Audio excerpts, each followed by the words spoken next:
Big Mishra peda ಕೇಂದ್ರ bus ನಿಲ್ದಾಣ ಹತ್ತಿರ ವಿಜಯಪುರ. ಗಣೇಶ ವಿಶೇಷ ಪ್ರಿಯ ಗ್ರಾಹಕರೇ, ನಿಮ್ಮ ಬಿಗ್ ಮಿಶ್ರಾ ಪೇಡ ಸ್ವೀಟ್ ಮಾರ್ಟಿನಲ್ಲಿ ಗಣೇಶ ಚತುರ್ಥಿ ಪ್ರಯುಕ್ತ ವಿಷಯವಾಗಿ ತಯಾರಿಸಲಾಗಿದೆ. ಮೋದಕ ಹಾಗೂ ಸಿಹಿ ತಿನಿಸುಗಳು ಯೋಗ್ಯ ದರದಲ್ಲಿ ದೊರೆಯುತ್ತವೆ. ಧಾರವಾಡ ಮಿಶ್ರಾ ಪೇಡ ಉತ್ಪಾದಕ ಪರಿಶುದ್ಧದಲ್ಲಿ ತಿನಿಸುಗಳಿಗಾಗಿ ಭೇಟಿ ಕೊಡಿ. ಬನ್ನಿ. ಸ್ವಾಗತ. ಬಿಗ್ ಮಿಶ್ರಾ ಪೇಡ, ವಿಜಯಪುರ.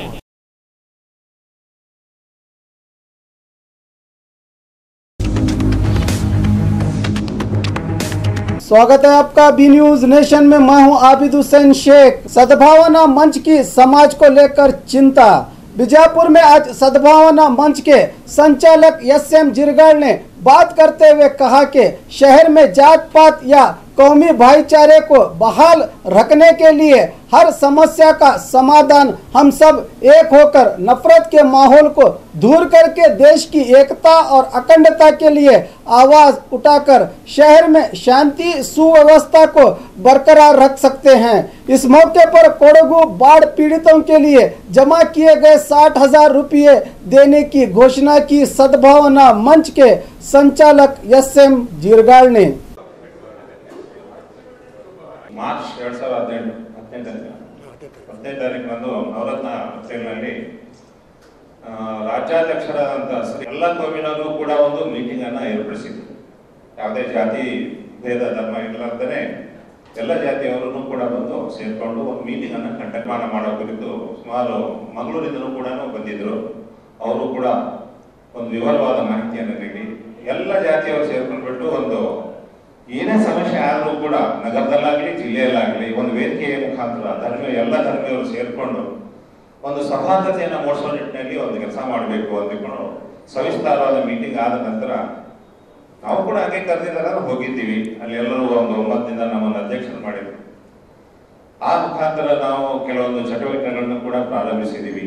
ನಮ್ಮದೇ ಆದಂತಹ ಮೀಟಿಂಗ್ಗಳನ್ನು ಮಾಡಿಕೊಂಡು ತಾಲೂಕಾ ಮಟ್ಟದಲ್ಲಿ ಕೂಡ ನಾವು ವೇದಿಕೆಗಳನ್ನ ತೆರೆಯಲು ಪ್ರಾರಂಭಿಸಿದ್ದೀವಿ. ಈಗಾಗಲೇ ಬಾಗಲಗೇವಾಡಿಯಿಂದ ನಾವು ವೇದಿಕೆಯನ್ನ ಪ್ರಾರಂಭ ಮಾಡಿದ್ದೀವಿ. ಅದೇ ರೀತಿ ಮುದ್ದೇಬೇಳ ಮತ್ತು ಉಳಿದ ಸಿಂಧಿ ಇಂಡಿಯಲ್ಲೂ ಕೂಡ ಈ ವೇದಿಕೆಗಳನ್ನ ನಾವು ಸ್ಟಾರ್ಟ್ ಮಾಡ್ತಾ ಇದ್ದೀವಿ.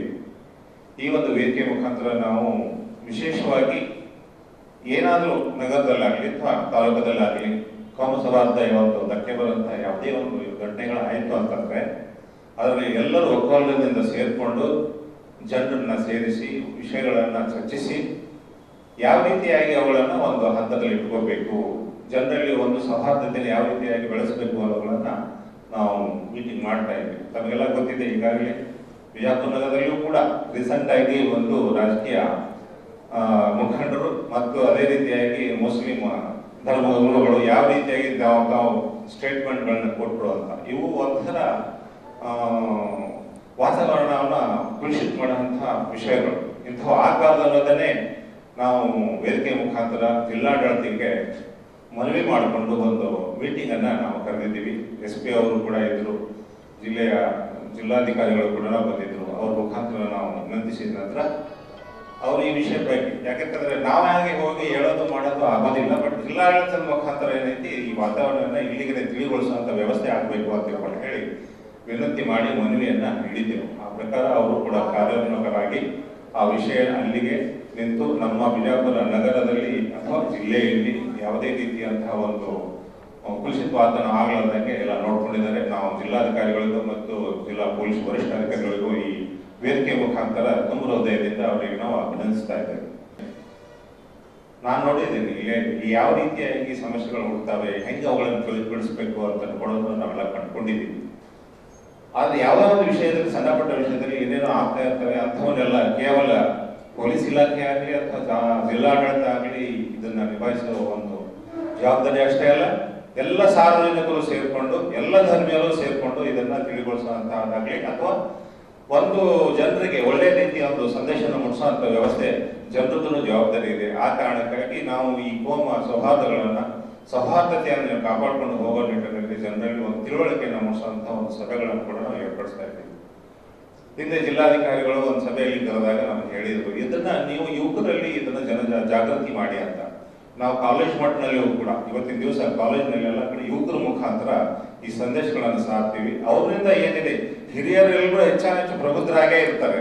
ಅವರಿಂದ ಯಾವ ಒಂದು ಗೊಂದಲಕ್ಕೆ ಹೋಗುವಂತ ಇಂಟ್ರೆಸ್ಟ್ ಅವ್ರಿಗೆ ಇರೋದಿಲ್ಲ. ಆದರೆ ಯುವಕರಲ್ಲಿ ಇದನ್ನು ಜಾಗೃತಿ ಮೂಡಿಸುವಂತ ಇವತ್ತಿನ ದಿವಸ ಅವಶ್ಯಕತೆ ಇದೆ. ಆ ನಿಟ್ಟಿನಲ್ಲಿ ನಾವು ಕೆಲಸ ಮಾಡ್ತಾ ಇದ್ದೀವಿ. ಈಗ ಸದ್ಯ ತಮಗೆ ನಾವು ತಿಳಿಸುವಂತ ಮುಖ್ಯ ವಿಷಯ ಅಂತಂದ್ರೆ, ರೀಸೆಂಟ್ ಆಗಿ ಕೇರಳ ರಾಜ್ಯದಲ್ಲಿ ಮತ್ತು ನಮ್ಮ ರಾಜ್ಯದ ಕೊಡಗು ಜಿಲ್ಲೆಯಲ್ಲಿ ವರ್ಷಧಾರೆಯಿಂದ ಅನಾಹುತಗಳಾಗಿ ಎಷ್ಟೋ ಜೀವಗಳ ನಾಶ ಆದವು ಮತ್ತು ಎಷ್ಟೋ ಜನರ ಆಸ್ತಿಗಳು ಕೂಡ ನಷ್ಟ ಆಯಿತು. ಎಲ್ಲರೂ ಕೂಡ ಸಾಕಷ್ಟು ಸಹಾಯ ಹಸ್ತವನ್ನು ಚಾಚಿದ್ದಾರೆ. ಅದೇ ರೀತಿಯಾಗಿ ನಮ್ಮ ವೇದಿಕೆ ಮುಖಾಂತರ ಒಂದು ಅಳಿಲು ಸೇವೆಯನ್ನು ಮಾಡೋಣ ಅಂದ್ಕೊಂಡು ಹೇಳಿ ನಮ್ಮ ಸದಸ್ಯರನ್ನು ಒಳಗೊಂಡು ಎಲ್ಲ ನಮ್ಮ ಮಿತ್ರರ ಮುಖಾಂತರ ಸೇರ್ಕೊಂಡು ಒಂದು ನಿಧಿಯನ್ನ ನಾವು ಇವತ್ತಿನ ದಿವಸ ಕಲೆಕ್ಟ್ ಮಾಡಿದ್ದೀವಿ. ಸುಮಾರು 60,000 ರೂಪಾಯಿಯನ್ನ ನಾವು ಈಗಾಗಲೇ ಸಂಗ್ರಹ ಮಾಡಿದ್ದೇವೆ. ಈ ನಿಧಿಯನ್ನ ನಾವು ಮಾನ್ಯ ಜಿಲ್ಲಾಧಿಕಾರಿಗಳಿಗೆ ಸಲ್ಲಿಸಿ ಮುಖ್ಯಮಂತ್ರಿಗಳ ಒಂದು ಪರಿಹಾರ ನಿಧಿಗೆ ಅದು ಹೋಗಲಿ ಅಂತ ತಿಳ್ಕೊಂಡು ಹೇಳಿ ನಾವು ಮಾಡುವಂತ ವ್ಯವಸ್ಥೆ ಮಾಡಿದ್ದೀವಿ. ಈ ಕುರಿತು ತಮ್ಮನ್ನೆಲ್ಲರನ್ನು ನಾನು ಮೀಟಿಂಗಿಗೆ ಆದ್ರೆ ಒಂದು ಪತ್ರಿಕಾ ಪ್ರಕಟಣೆಗೋಸ್ಕರ ಆಹ್ವಾನಿಸಿದ್ದೇನೆ. ಎಲ್ಲರಿಗೂ ತುಂಬಾ ಹೃದಯದಿಂದ ನಾನು ಧನ್ಯವಾದಗಳನ್ನು ಹೇಳಿಕ್ಕೆ ಇಷ್ಟಪಡ್ತಾ ಇದ್ದೀನಿ. ಯಾರೋ ಒಂದು ಪ್ರಚೋದನಕಾರಿ ಹೇಳಿಕೆ ಕೊಟ್ಬಿಡ್ತಾರ, ಇವ್ರು ಅದ್ರ ಹಿಂದೆ ಹೋಗ್ಬಿಡ್ತಾರೆ. ಒಬ್ಬರು ಮಾಡಿದ ತಪ್ಪು ಮಾಡಿದ್ರನ್ನ ಇವ್ರು ಅದನ್ನ ಒಂಥರ ಪ್ರಮೋಟ್ ಮಾಡ್ಕೊಂಡು ಹೋಗ್ತಾರೆ. ಇದು ಸಮಾಜಕ್ಕೆ ಬಹಳ ಹಾನಿ ಆಗ್ತದೆ. ಇದು ಯಾವ್ದು ಎಲ್ಲ ಹಿಂದೂ ಇರಲಿ ಮುಸಲ್ಮಾನ್ ಇರಲಿ ಎಲ್ಲ ಯುವಕರು ಒಂದೇ ಕೆಲಸ ಮಾಡ್ಕೊಂಡು ಹೋಗ್ತಾರೆ. ಅದು ವಿಶೇಷವಾಗಿ ನೀವು ಯಾವ ಕಾಲೇಜುಗಳಲ್ಲಿ ಎಂತ ಕಾರ್ಯಕ್ರಮ ಮಾಡಿದ್ರಿ, ಎಷ್ಟು ಕಾರ್ಯಕ್ರಮ ಆಗಿವೆ ಇನ್ನೂ ನಾವು ಯಾವ ಕಾಲೇಜಿನಲ್ಲೂ ಪ್ರಾರಂಭ ಮಾಡಿಲ್ಲ. ನಮ್ಮ ವೇದಿಕೆ ಪ್ರಾರಂಭ ಆಗೋಕ್ಕಿಂತ ಮುಂಚೆ ಕಾಲೇಜ್ ಹಾಲಿಡೇ ಸ್ಟಾರ್ಟ್ ಆಗಿಬಿಡ್ತು. ಹಾಲಿಡೇ ಆದ ನಂತರ ಮಕ್ಕಳಲ್ಲಿ ಎಕ್ಸಾಮಿನೇಷನ್ ಬಂತು. ನಾವೆಲ್ಲ ತಾಲೂಕು ಮಟ್ಟದಲ್ಲಿ ಲೀಡರ್ಸ್ಗಳನ್ನೆಲ್ಲ ಕೇಳಿದ್ದೀವಿ, ಕಾಲೇಜ್ ಪ್ರಾರಂಭ ಆದ ನಂತರ ಮಾಡೋಣ ಅಂತ. ಇನ್ಮೇಲೆ ನಾವು ಕಾಲೇಜಿನಲ್ಲಿ ಪ್ರತಿ ತಾಲೂಕಿನ ಹೆಡ್ ಕ್ವಾರ್ಟರ್ನಲ್ಲಿ ನಾವು ಮಾಡಿದ್ವಿ. ಈಗ ಯಾರು ಹೇಳಿಕೆ ಕೊಡಾಕ್ತಾರಲ್ಲ, ಅದು ಶಾಸಕರಾಗಿರ್ಬೋದು, ಇದು ಮುಸ್ಲಿಂ ಯಾರೊಬ್ರು ಅವ್ರು ಆಗಿರ್ಬೋದು, ಅವ್ರ ಜೊತೆ ಇದ್ರ ಚರ್ಚೆ ಮಾಡಿದ್ರೆ ಇಂಥ ಹೇಳಿಕೆ ನೀವು ಕೊಡಬೇಡ್ರಿ, ಸರಿ ಇಲ್ಲ, ನಾವು ಜವಾಬ್ದಾರಿ ಸ್ಥಾನದಲ್ಲಿ ಇದ್ದವ್ರು ನೀವು ಅಂತೇಳಿ ಅವ್ರಿಗೆ ಚರ್ಚೆ ಮಾಡಿದ್ರಿ? ಇಲ್ಲ, ನಾವು ನೇರವಾಗಿ ಯಾರಿಗೂ ನಮ್ಮ ಮುಖಂಡರಿಗಾಗಲಿ ಅಥವಾ ರಾಜಕೀಯ ಲೀಡರ್ಗಳಾಗಿ ಈ ವಿಷಯನ ನಾವು ಹೇಳೋದು, ನಾವೇನು ಹೇಳೋದಿದ್ರು ಕೂಡ ಜಿಲ್ಲಾ ಆಡಳಿತದ ಮುಖಾಂತರ ಇದನ್ನ ಮನವಿ ಮಾಡ್ತೀವಿ. ಹೇಳ್ಬೋದಲ್ಲ, ಜವಾಬ್ದಾರಿ ಅವ್ರು ಹೇಳ್ಬೋದು, ಅದು ಪ್ರಸಂಗ ಬಂದ್ರೆ ಅದನ್ನು ಕೂಡ ನಾವು ಮಾಡ್ತೀವಿ. ಈಗ ಸಮಸ್ಯೆ ಏನು ಅಂತಂದ್ರೆ, ತಮಗೆ ಹೇಳ್ಬೇಕು ಅಂತಂದ್ರೆ ವೇದಿಕೆ ಮುಖಾಂತರ ವಿನಂತಿ ಮಾಡ್ಕೊಳ್ತೀವಿ. ಆ ವೇದಿಕೆ ಮುಖಾಂತರ ವಿನಂತಿ ಮಾಡ್ಕೊಂಡ ನಂತರ ಅವರು ಅದನ್ನ ಆಲಿಸಿ ಕಾರ್ಯರೂಪದಲ್ಲಿ ತಗೊಂಡ್ಬರುವಂತ ಪ್ರವೃತ್ತಿಗಳಿದ್ರೆ ನಮ್ದೇನು ತೊಂದರೆ ಇಲ್ಲ. ಅದಕ್ಕೆ ನೇರವಾಗಿ ಹೋಗೋದು, ಅದಕ್ಕೆ ಪಾಯತ್ರು ನಮ್ಮ ಜಿಲ್ಲಾಡಳಿತ ಅಂತ ಮುಖ್ಯವಾಗಿದೆ, ಅವ್ರ ಮುಖಾಂತರ ಕೆಲಸ ಮಾಡ್ತೀವಿ. ಅದಾಗ್ಲಿಲ್ಲ ಕೊನೆಗೆ ನಾವೆಲ್ಲ ಜನ ಸೇರ್ಕೊಂಡ್ಬಿಟ್ಟು ನಾವು ಅವ್ರ ಹತ್ರನೂ ಹೋಗ್ತೀವಿ.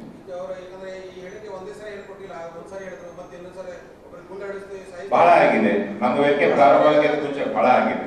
ನಾವೇನು ಬದಲಾವಣೆ ಆಗೋದು ಬಿಡೋದು ಅವ್ರು ಬಿಟ್ಟದ್ದು, ಅದು ಕೂಡ ಜನ ಆಲಿಸ್ತಾ ಇರ್ತಾರೆ. ಈಗ ತಾವು ಬಂದಿದ್ದೀರಿ, ಪತ್ರದ ಎಲ್ಲ ಪ್ರತಿನಿಧಿಗಳು ಬಂದಿದ್ದೀರಿ, ಮಾಧ್ಯಮದ ಪ್ರತಿನಿಧಿಗಳು ಬಂದಿದ್ದೀರಿ. ತಮ್ಮ ಮುಖಾಂತರ ಇಂತಹ ವಿಷಯಗಳನ್ನ ಅವರ ನಜರಿಗೆ ಮುಟ್ತದ ಅಂತ ತಿಳ್ಕೊಂಡು ನನ್ನ ಆಶೆ ಇದೆ. ಈಗಾಗಲೇ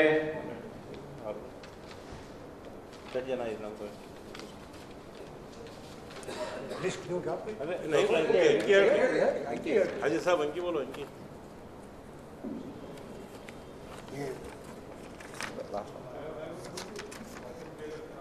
ಈಗಾಗಲೇ 47 ಜನ ಸದಸ್ಯರು ನಮ್ಮ ನಗರದಲ್ಲಿ ನೋಂದಾಯಿಸಿಕೊಂಡಿದ್ದಾರೆ. ತಾಲೂಕದಲ್ಲಿ ಕೂಡ ಪ್ಲಸ್ 47 ಪ್ಲಸ್ 11 ಜನ ಅಂದ್ರೆ 58 ಜನ.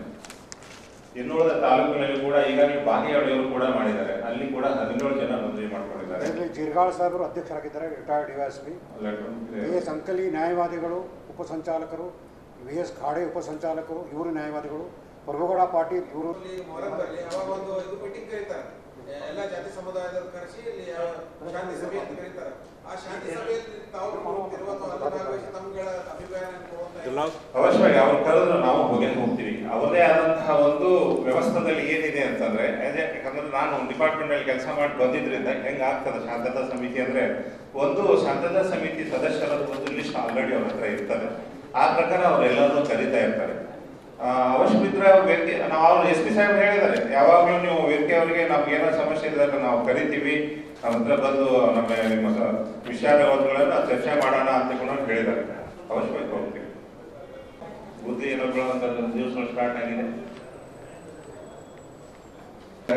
ಮುಸ್ಲಿಮ್ಸ್ ಇದ್ದಾರೆ, ನಮ್ಮ ಪೀಟೋ ಎಲೆಕ್ಷನ್ ಕ್ರಿಶ್ಚಿಯನ್ಸ್ ಇದ್ದಾರೆ, ನಮ್ಮ ಜೈನ್ ಕಡೆಯವರು ಕೂಡ ಸದಸ್ಯರನ್ನು ಮಾಡ್ಕೊಂಡಿದ್ದೀವಿ.